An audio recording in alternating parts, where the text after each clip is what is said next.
Olá, boa tarde. Eu sou a pastora Regiane Reis, da comunidade Espaço Cristão Inclusivo.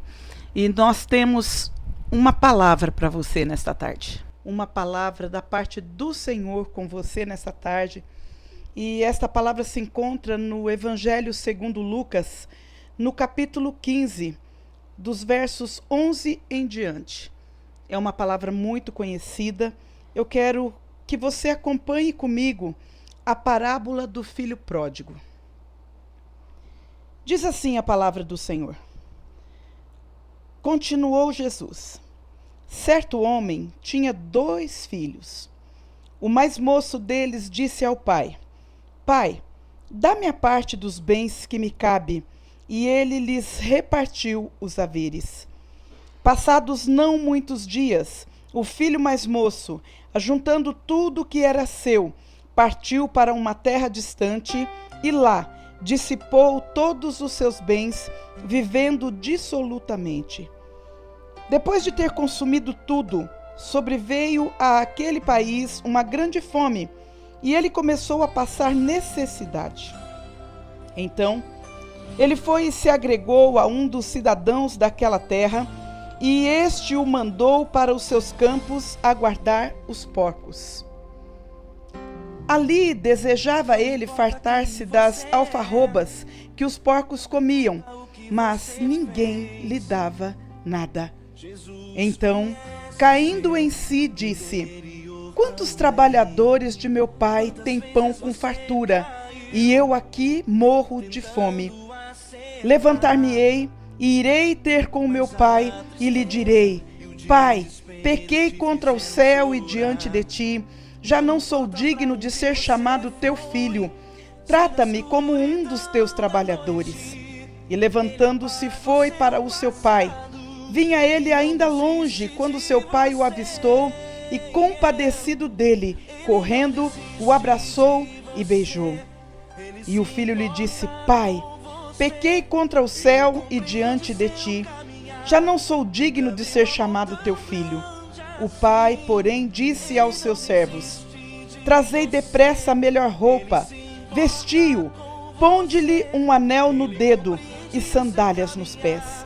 Trazei também e matai o novilho cevado, comamos e regozijemo-nos, porque este meu filho estava morto e reviveu, estava perdido e foi achado, e começaram a alegrar-se.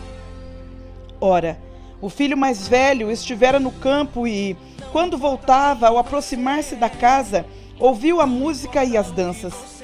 Chamou um dos criados e perguntou-lhe o que era aquilo. E o criado informou: Veio teu irmão e o teu pai mandou matar o novilho cevado, porque o recuperou com vida. Ele se indignou e não queria entrar, saindo, porém, o pai procurava conciliá-lo. Mas ele respondeu a seu pai: Há tantos anos que te sirvo sem jamais transgredir uma ordem tua, e nunca me deste um cabrito sequer para alegrar-me com os meus amigos. Vindo, porém, este teu filho, que desperdiçou os teus bens com meretrizes, tu mandaste matar para ele o novilho cevado. Então lhe respondeu o pai: Meu filho, tu sempre estás comigo. Tudo o que é meu é teu. Entretanto, era preciso que nos regozijássemos e nos alegrássemos, porque esse teu irmão estava morto e reviveu, estava perdido e foi achado. Eu quero compartilhar com você uma história muito conhecida. Como você deve estar acompanhando, é a parábola de uma família. Aqui citados o pai e 2 filhos. Num determinado momento da vida daquela família, o filho mais moço chega nos pais e pede para dividir os bens. Todo o trabalho daquele pai, todos os seus bens, tudo aquilo que ele adquirira com suor, com trabalho, de repente o filho mais moço chega e fala: eu quero. O pai então faz exatamente aquilo que o filho quer. E a Bíblia diz que aquele moço foi embora com a sua herança. Aquele moço foi para um lugar onde ele podia desfrutar de todo aquele dinheiro, de toda aquela herança, gastou o que tinha e o que não tinha, e em um determinado momento ele começou a passar necessidade.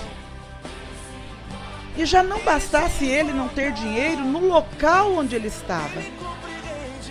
Aconteceu um problema onde havia fome sobre toda a terra.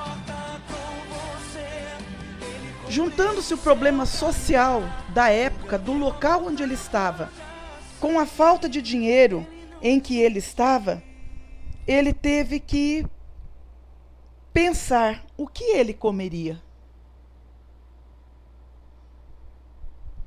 E ele começou a ver que ele queria muitas vezes comer aquilo que os porcos estavam comendo. A lavagem dos porcos, aquela comida azeda, aquela comida suja, aquilo que muitas vezes você e eu jogamos fora na nossa casa. Aquele moço queria aquilo para comer. Mas olha o detalhe. A Bíblia diz que ninguém lhe dava nada para comer. Aí num determinado momento ele para. E há um determinado momento nas nossas vidas em que nós temos que parar, nós temos que pensar.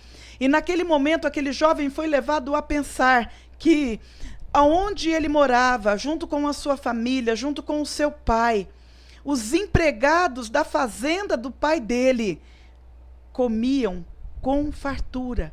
E ele como filho mais moço, estava ali passando fome. E olha o que a Bíblia diz. Ele preparou um discurso para falar com seu pai. Estava apavorado, estava com fome, não sei onde ele estava dormindo, mas com certeza ele não estava muito bem instalado. Ele era empregado.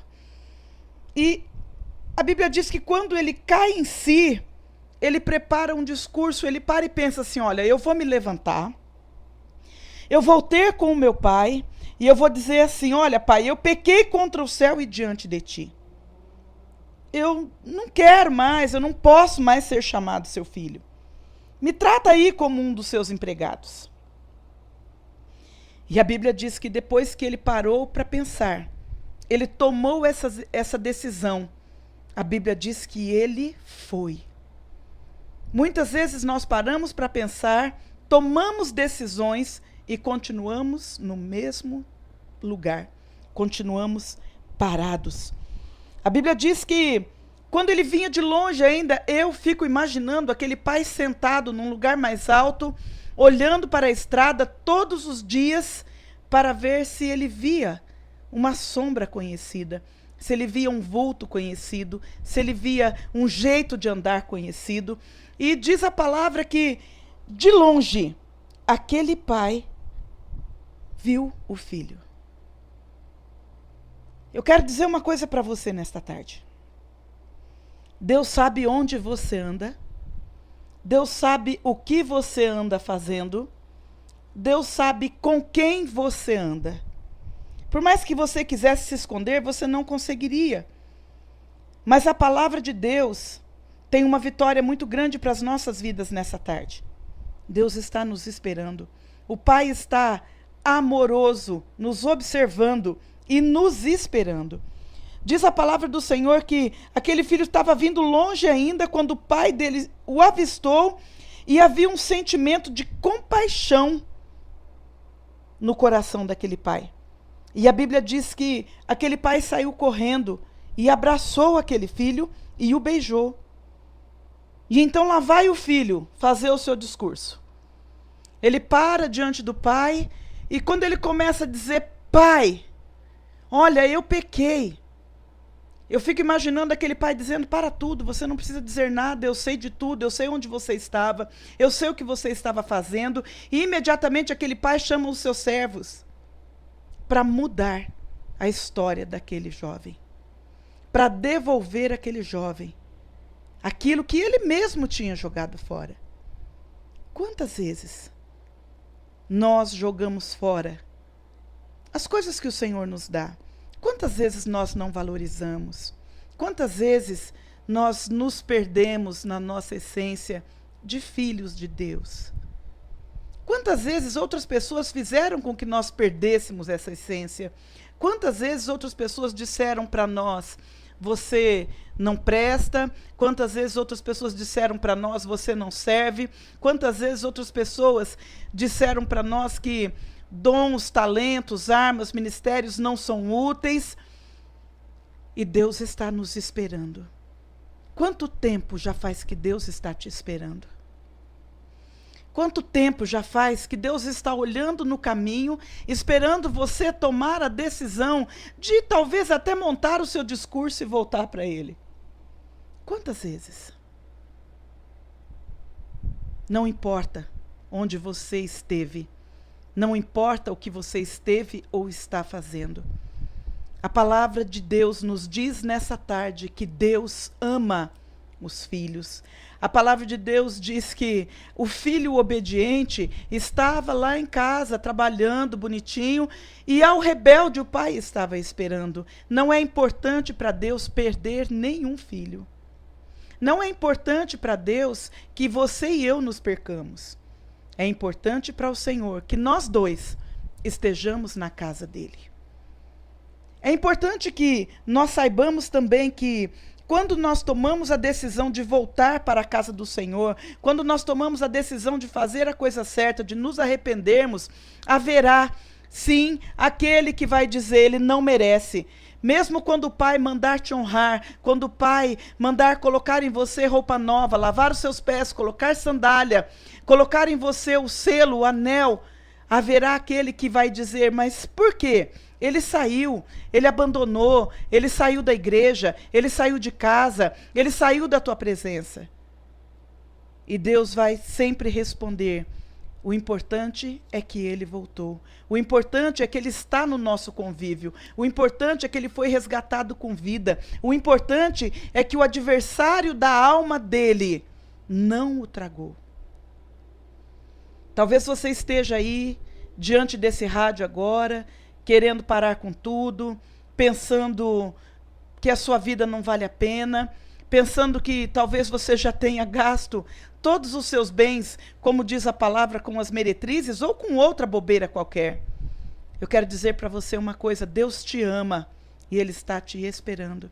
Deus está esperando você elaborar o seu discurso, sim, mas você tomar uma atitude de saber que os empregados, os servos, são melhores tratados na casa de Deus.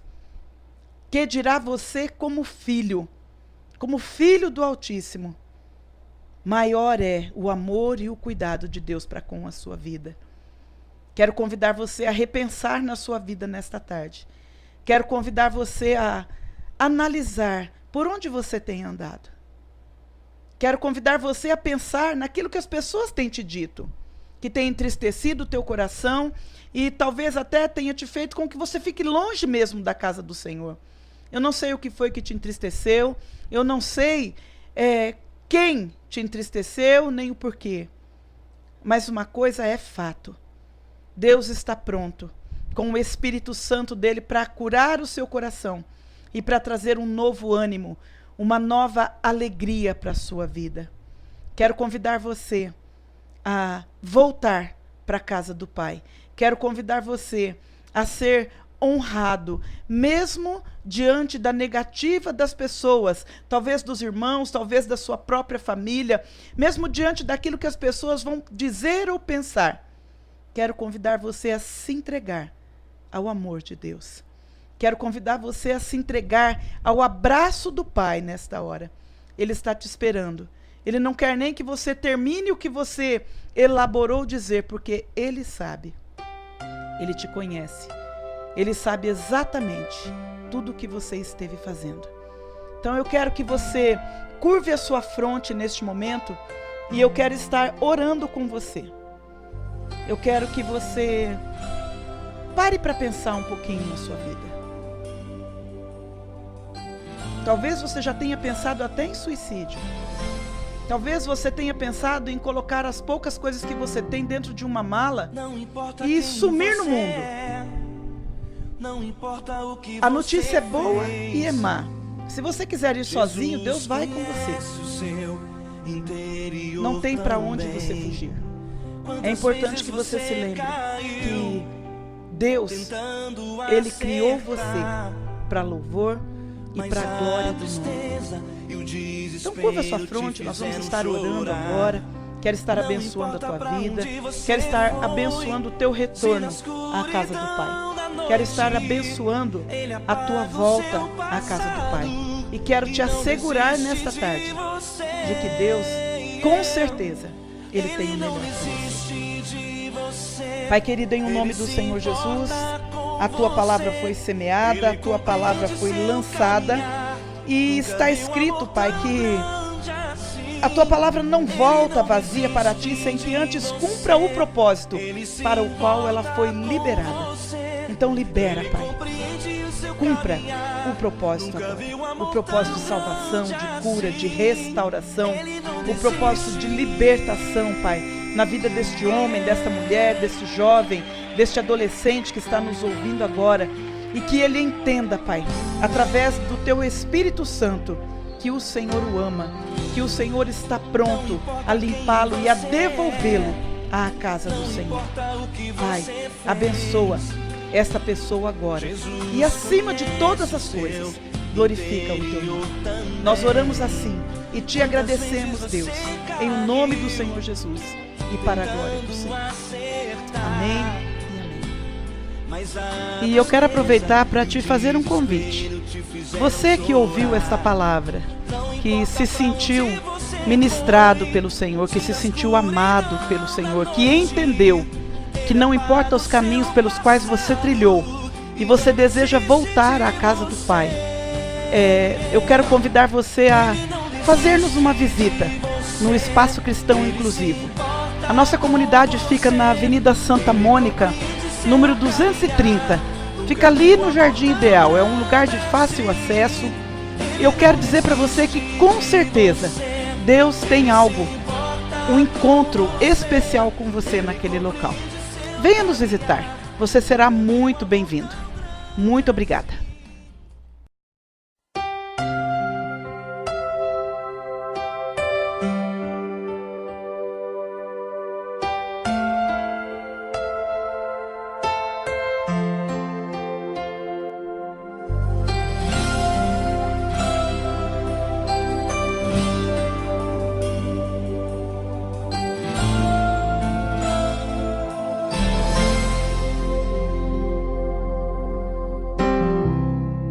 Não importa quem você é, não importa o que você fez, Jesus conhece o seu interior também. Quantas vezes você caiu tentando acertar, mas a tristeza e o desespero te fizeram chorar. Não importa pra onde você foi, se na escuridão da noite Ele apaga o seu passado e não desiste de você. Ele não desiste de você, Ele se importa com você. Ele compreende seu caminhar, nunca vi um amor tão grande assim. Ele não desiste de você, Ele se importa com você. Ele compreende o seu caminhar, nunca vi um amor tão grande assim. Ele não desiste.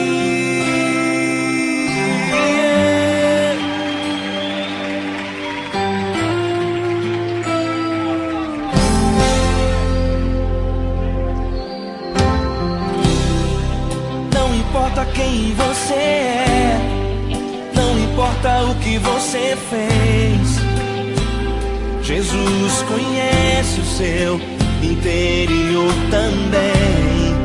Quantas vezes você caiu tentando acertar, mas a tristeza e o desespero te fizeram chorar. Não importa pra onde você foi, se na escuridão da noite Ele apaga o seu passado e não desiste de você. Ele não desiste de você, Ele se importa com você. Ele compreende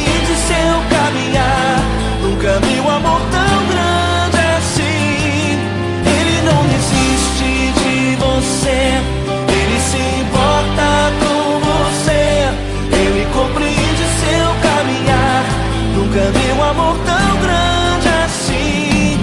Ele não desiste.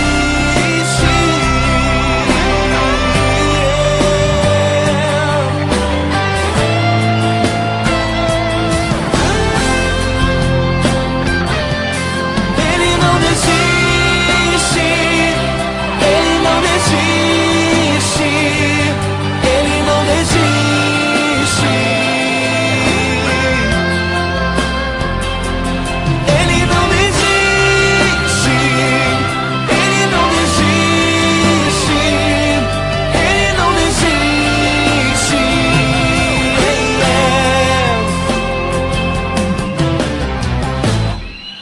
Não importa pra onde você foi, se na escuridão da noite ele apaga o seu passado e não desiste de você.